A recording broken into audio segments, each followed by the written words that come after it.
بسم اللہ الرحمن الرحیم۔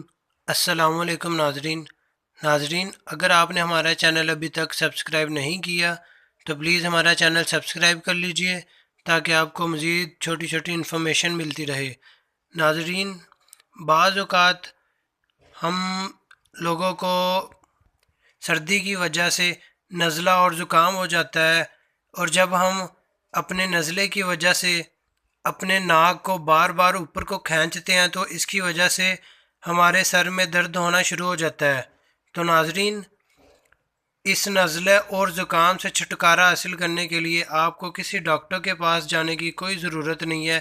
اس کے لیے آپ کو صرف دو چیزوں کی ضرورت پڑے گی جو کہ آپ اپنے گھر میں عام استعمال کرتے ہیں، جو کہ پہلا تو یہ ہے کہ دودھ، اور دوسرا اس میں آپ کو شہاروں کی ضرورت پڑے گی۔ ناظرین، نزلہ اور زکام صرف 3 شہاروں سے ہی دور کر سکتے ہیں آپ۔ چھہارا بلغمی امراض کے لیے نہایت مفید ہے۔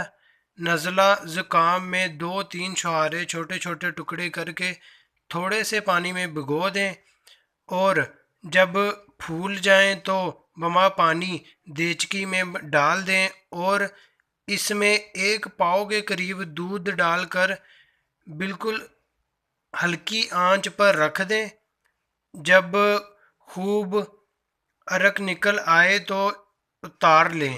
ناظرین، نیم گرم ہونے پر اسے تھوڑا تھوڑا کر کے، یعنی چسکی چسکی کر کر پئیں، جس سے آپ کا وہ نزلہ اور زکام تھوڑے ہی وقت میں دور ہو جائے گا۔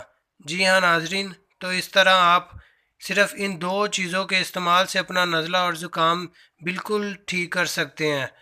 ناظرین، اگر آپ کو ہماری یہ ویڈیو پسند آئے تو اسے لائک، شیئر اور کمنٹ ضرور کیجیے گا۔ اس کے علاوہ ہمارا چینل سبسکرائب کرنا مت بھولیے گا۔ Thanks for watching. اللہ حافظ۔